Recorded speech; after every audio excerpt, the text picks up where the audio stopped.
Hello, I'm Cindy Arenberg-Seltzer, President and CEO of the Children's Services Council of Broward County. Welcome to another episode of Future First, Focus on Broward's Children. The idea of getting an accurate count of the number of people living in an area to determine taxation and distribution of resources goes all the way back to ancient Rome. In the United States, Article 1 of the Constitution began mandating this counting starting 3 years after the first meeting of Congress in 1790 and every 10 years thereafter. Thus, in 2020, we are once again faced with the daunting task of counting everyone living in the county, in the country, and its territories, even the youngest children. We've come a long way since the census was done by marshals on horseback, recording the information on parchment paper, but the census still serves as the most important tool to help steer federal funding for hospitals, fire departments, schools, roads, and other resources. As a reflection of the times, in 2020, respondents will have the opportunity to complete a census form online, as well as by phone or by mail. So why is it so important that everyone in every household participate and be counted in the census? Here with me to answer that question are former state senator and current Broward County Commissioner Nan Rich, Jose Perez, Director of Marketing and Strategic Communications for Broward County Public Schools, Emmanuela Jean-Etienne, Urban League Advocacy Coordinator, and Renee, Jaffe, CEO of the Early Learning Coalition of Broward County. Welcome to all of you, you great champions in this campaign to count everyone in Broward County. Senator Rich, I want to start with you because you are chair of the Complete Count Committee of Broward County. So what does that mean? Why does Broward County care? And why do you care so much, as I know you do? Well, first of all, thank you so much for having this show and giving all of us the opportunity to talk about the census. You've got a great group here that represents some of the hardest to enumerate populations in Broward County, and they're the ones that we're trying to focus this campaign on. We started our Complete Count Committee over a year ago. We were one of the first in the nation to do that. As a matter of fact, when the Census Director came last month, he talked about the fact that Broward County's Complete Count Committee was the most active of anyone he had seen in the nation. So that's a good thing. Go Broward. Yeah, right. So the Complete Count Committee really focuses on educating people, creating awareness about the census, and trying to reach, as I said, the hardest to enumerate populations. The census count is incredibly important for everything we do in Broward County and throughout the state of Florida and throughout the nation for that matter. But we are focusing here, realizing that $1.5 trillion annually is distributed to states and local communities each of the next 10 years based on the number of people who respond and the number of people you're able to count in your community. Wow. So for each person that we don't count, we are not drawing down federal dollars that we deserve here. And you mentioned at your opening some of the things that are funded by the census, and Medicaid, Medicare, Head Start, public education, transportation, nursing homes, hospitals. I like to say that just about anything that touches people's lives in our community is affected by the count of the census. And one of the most important things, in addition, is the redistricting of our state legislature and the reapportionment reapportionment of the legislature and redistricting of Congress. So, and that will impact us for the next 10 years as well. So all of those things are reasons why we are, so committed to having the most successful count ever out of Broward County, so that we make sure we get all the money that we deserve to get back from the federal government. Well, with your leadership, I am confident that we will not have the same undercount that we had 10 years ago. Now, when you talk about the hardest to enumerate, children represent a big portion of that, and we have a couple of ends of that spectrum here, the school district and the Early Learning Coalition. So Jose, I want to start with you. I know the school district is taking this really seriously because there's a lot of federal funding at stake for you. What are you Absolutely. leading there at the school district? So our diverse, we're such a diverse county. We have so many different nationalities, ethnicities, languages involved.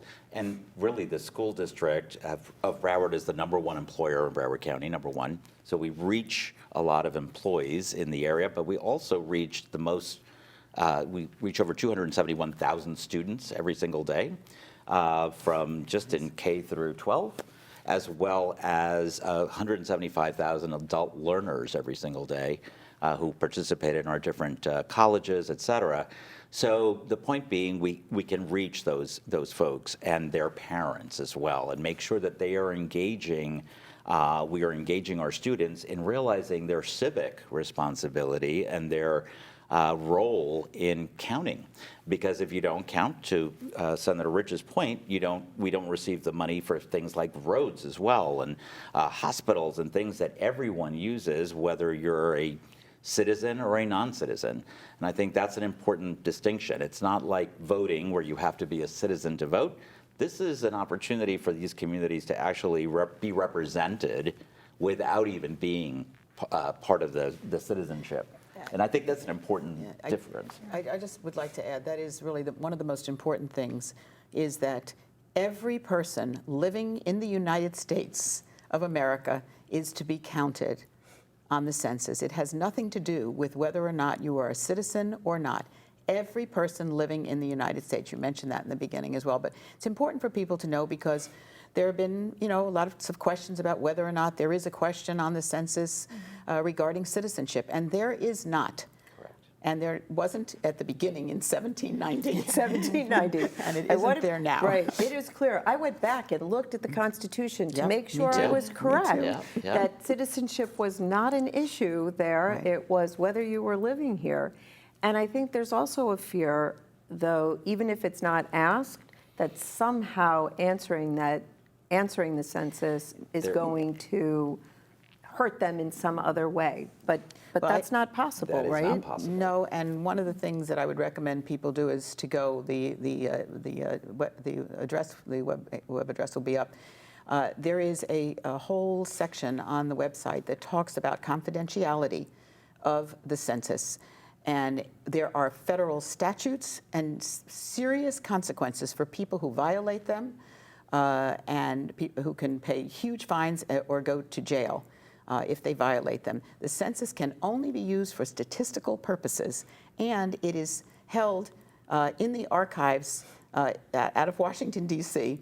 for 72 years before anything can be released about a particular census. So it's only 72 years after people have responded to a census. So it's really important for people to know that there is tremendous confidentiality with regard to the census.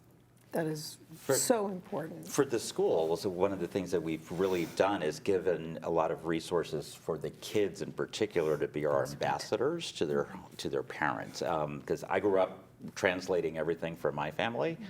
So as a very little kid, I was the one who they came to with the bills and the, the census form. So I can certainly relate to that. We have, again, such a diverse community. We have to make sure that everyone is counted. So we're giving those resources through the school system as well. We're getting teachers involved in classes and civics, educating them about the history of the census and why it's so important. But back to what Senator Rich was saying, if we don't count, if we are losing money as a county, right, and it affects every single person and child living here. So a kid that is starting kindergarten today will be starting high school in 10 years, the next time a census is done. And by then, if that kid isn't counted, the community has lost a significant amount of money to support their education. So it's all about tying it all together and making sure that everyone is counted, even if you're newly born, and also on the opposite end, our senior population, which It is also helps you plan, right? Because that child that's born today is going to be entering school in 5 years. That's exactly right. And so on and so forth. So you've got to be able to plan. We, as a community, have to be able to plan for that. So, Renee, those babies that people don't even think of as people need to be counted, right? Exactly. At the Early Learning Coalition, we serve over 26,000 children on any given year. And it's so important that we're using those dollars to educate them now while they're still young, from birth to 5. 10 years from now, right, they'll be out of that early learning environment. And so we have to get them now. They need to learn now, and they need to be counted, and we need the resources to do that. And so at the Early Learning Coalition, where we have financially assisted childcare as well as voluntary pre-kindergarten, we're using, while we're sending things out to our families, we're also using our early educators and our early learning programs as the vehicle to getting that message out, right? We have over 600 programs that we work with every year, and we want them to be our liaisons because they're trusted in the community, and they can speak to their families. They know their cultures, they know their languages, and so they can be a trusted voice on behalf of the community. So. And speaking of trusted voices, Emmanuela, I think that's where you come in. You have been recruiting and training trusted voices to go out in the community, right? Yes. So the Urban League of Broward County serves nearly 14,000 people every year. And so we offer transformative solutions in the areas of education, housing, health, community justice. So what we plan to do, what we have done is hired census ambassadors to educate the community about everything that's going on with the census. So what we've found is when our families come in, they may not know what the census is or why it's important. So we've created pledge cards, we've done door-to-door canvassing, we've talked to churches, we've gone to local businesses, we've had workshops at colleges and universities to teach and educate individuals about the census. And what we found is that the Urban League is a trusted voice, and so it's not some amorphous entity. It's someone who's in the community who can tell you exactly what funding is, what services are impacted by the census. That's awesome. You have one. I want to give us a chance to take a look at one of the great spots that have been produced by Broward County to spread this word, and then we'll come back and continue to talk about it. So as we've heard, Broward County government and many other partners are committed to counting everybody, as you've heard here. So we're going to look at a spot that was created to inform everybody of why it was important. The U.S. Census Bureau counts everyone living in this country every 10 years. The 2020 census count is crucial as it shapes how much federal funding comes to Broward County for schools, roads and bridges, hospitals, housing, and so much more. You'll receive an invitation in the mail in March to participate. Please respond online, by phone, or by mail and count everyone living in your household, no matter how long they've been living there. All information is confidential. Broward counts, and you count. So once again, stressing why it's important that there are so many resources available. I want to mention one population that is hard to enumerate as well that we have not mentioned yet, and those are seniors in our community. We have 420,000 seniors. That's a large percentage of the 2 million people who live here. And this year, for the first time, as everyone knows here, the census, they're going to be focusing on online versus mail or phone, although the options will still be available. But we have a large percentage, 56% of our seniors, who do not use the internet. So part of what Emmanuela was saying has been going on in the senior community through actually Sandra Bernard Bastian, who's The Children's Services Children's Council. Services Council. We've had one of our subcommittees of the complete count has been training, and we have senior daycare center workers. We have trusted voices in the senior community who have been trained. So many programs are administered through the home, and people go into the home and will be able to help the seniors fill out the forms when they receive them, which, by the way, March 12th to the 20th, the forms will be going out. The actual census day is April 1st, but it goes on before and after. But it's so important because the amount of funding needed, again, for seniors in our community, with the tremendous growth and the fact that 85 and older is the largest growing population in our state, fastest growing in our community. So it's really important that we focus a lot on making sure that the seniors are counted in the census. You know, as you said that, I could picture some seniors or some other people going, well, wait, no one can help them fill it out, confusing it with voting. Right. No, That's you right. can't vote for somebody That's right. on behalf of somebody else. Right. But you can definitely Correct. help them fill out the census. Good There's point. nothing illegal or immoral about that. And that's one of the reasons we want to make sure we reach our kids, because Right, often because they're they're the the ones that are filling out these forms, or especially for communities that are immigrant, right, that speak different languages. They're the ones that are really translating for their parents. We want to empower our kids with as much information and knowledge as possible about how important this is, because we all vote and we all talk about voting. This is a situation where, again, somebody who's not a citizen can actually participate in our process and our government. And to Nan Rich's point, the redistricting of our population is so important, because that will totally change potentially the political structure of our state, our city. Every city and every municipality depends on the census in order to figure out how these districts are created. And that's not a random thing. That, again, is Deliberate. in the Constitution, and it details how many people are supposed to be, so that in an area, because you're trying to preserve the value of everybody's vote. That's right. So So when not we're- something random. So when we're doing census outreach, that's actually one of the things that we talk about. It's a sense of empowerment.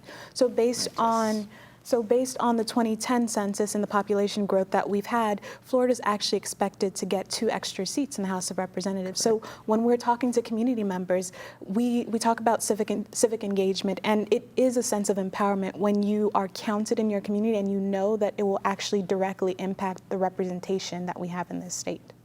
Yes. We have to overcome Absolutely. the fear that's associated with even self-reporting, because this is something that is protected by law, that is confident. ICE is not going to show up at anybody's doorstep. I think mentioning Yeah. So the fear The is fear. is also something that we have to overcome, and why having trusted voices in the community That's is so right. important. Critical. So when we're having conversations, so the citizenship question does come up. So there's misinformation. So we have to tell people that the citizenship question isn't there. Correct. For the younger generation, there's concern about data privacy. So we have to tell them that your information is secure. For 72 years, we have to tell them that the information is encrypted. Their fear about losing services, for example. So we have to tell people that your landlord won't know about Exactly. this. This doesn't affect any services that such as your food stamps or things like that. So Right. it's an important conversation to have, because there is a lot of fear. A lot of fear. And so we as trusted leaders in the community have to address these issues so that more people fill out the census when the time comes. And understanding who should be counted, right? Everyone in a household should be That's counted. right. And I think there's a lot of confusion and education that can happen about that. I think that it's important to drive that point home. Hearing it from one person is not enough. As a community, we need to be saying it over and over again so they understand if you were living here and you moved here, or if you have one parent that lives here and another parent that lives somewhere else, that child still needs to be counted. And it doesn't matter if they were born yesterday or they're 4, they need to be counted. That's Right. You can forget it sometimes. The elderly become a little invisible in a family, and the little ones can become invisible. So when asked how many people live here, you might forget grandma who lives upstairs, or oh, you mean that baby, that blob in the Right. corner? That's she should be counted. Yes, absolutely, 100%. Every single one of them is important. I want to mention something else that we're doing, the Complete Count Committee, and that's working with the business community. They are strong partners in this. It's very important for economic development, for many of the things that with which businesses are concerned. And we had an event with a number of corporations, and particularly the large corporations are able to hit, again, large numbers of people, and people like Florida Power and Light and others. So they are active now in reaching out to their employees to make sure that their employees understand the importance and know many of the issues that we've talked about today. And the last group of trusted partners that we have are the clergy. we have a subcommittee that is chaired by Roz Osgood, who is a school board member and is a minister in her own right. And that committee has been meeting on a regular basis so that they can make sure that their ministers, pastors, rabbis, imams, all get the message out. So we're trying to hit every single sector of the population, and that's how you get a complete count. For the Dr. business- Osgood has actually been running town halls around this and Yeah. Census Sundays in church, so I think that's terrific. Oh, that's excellent. Yeah. For the business leaders who may be watching, who think, oh, that has nothing to do with me, that's just government stuff. Why should they care, Nan? They do care because they realize that so many, look, they have employees. I mean, they need to get, we all need to get the funding that we deserve here for all the federal assistance programs that we have. I mean, many of them have obviously children in schools. People go to hospitals. People have to use our roads. All those different things affect certainly the business community and all of their employees. So, and they have been very generous in also giving us some contributions to put some ads up. The U.S. Census ads are up. They've been up for about a week. But they're going on the kind of the larger networks, the ABC, NBC, CBS type, the niche markets that hit some of our immigrant populations or cultural differences. Those are the ones that we're really kind of trying to focus on. So we're able to put up ads and promotion on those stations as well. Well, the Children's Services Council is And you are starting to do that helping us, now. yeah. We're going to be running some of Right. your ads. We Yeah. didn't create our own, but we're Right. going to be running your ads on Haitian Creole radio exactly. and TV and Spanish as well. So we're looking forward to partnering there. That's great because especially in larger communities like Broward, there's so many more people that are historically undercounted, and That's right. especially in our underserved communities, that percentage is even larger. So going to those communities and getting the word out is again, so important. There's one real cute PSA. Using the Sesame Street characters, we'll be targeting your That's great. market. Perfect. Glad to Another hear thing it. about the business community I would add is that new businesses are coming into Broward County, and often the census drives where they're going to go, right? Because it goes with the population. So we need to be counted so that more businesses can come into the county and more resources and more jobs, obviously. So one leads to the other. And one thing that many people may not think of is planning in general. Like we That's all right. use that at the Children's Services Council when we're looking at where the needs are, and both population-wise and income, relative caregiver. A lot of that information that is hidden perhaps on the surface, when you find out how many senior citizens are taking care of grandchildren, or Exactly. conversely, That's right. grandchildren who may be taking That's care absolutely of right. their disabled parent or grandparent, and all of that comes out in the census. We would have no other way of knowing that but for this count. That's right. So it's vitally important. And there's another area of children's area that is important. It's the foster care and youth aging out of the foster care system is another area that is kind of tends to be undercounted. So that's another area that's being targeted Homeless. as well. Homeless. And homeless is another. People who are Homeless is not as much a factor because we have the point in time count, which we've just done, which is not, it's not what is used, but the mechanism is there to count the population, where some of the youth aging out, some of our college students as well, they need to be counted in the community where they are, Yeah, where not they are. at their homes. Right. Right. So that's another big issue for us because we have a lot of colleges and universities here in Broward County, thousands and thousands of students. Oh, that's such an important point, because they probably think, again, like voting, they would think Right. that they need to vote back where their parents are.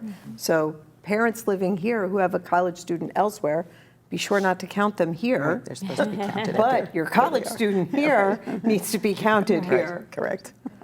So many things to think about. There's a lot of moving pieces, yeah. Right. But this has been great. Thank you so much. Hopefully, we've convinced you of the importance of participating in the 2020 census.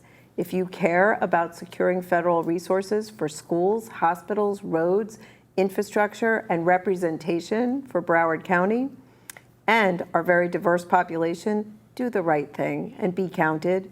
I want to thank Senator Nan Rich, Jose Perez, Emmanuela, Jean-Etienne, and Renee Jaffe for helping to make the case. For more information on the census, including seeing sample forms and finding resources in many languages, go to broward.org/census 2020. I've been your host, Cindy Ehrenberg-Seltzer. For this or any other episode of Future First, Focus on Broward's Children, go to our website, cscbroward.org, where you can access our YouTube channel, follow us on social media, and remember to join us next time on Future First, Focus on Broward's Children.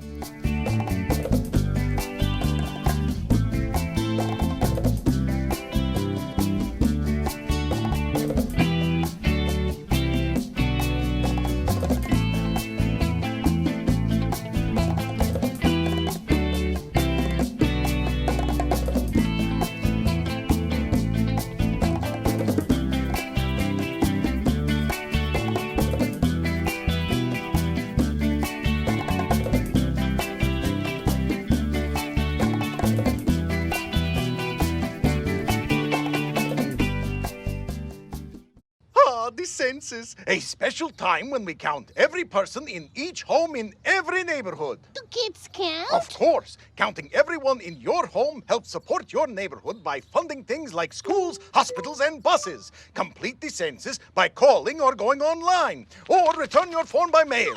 It's easy, secure, and most important, it's totally private. Make your family count! This year, make sure every child counts. Visit 2020census.gov.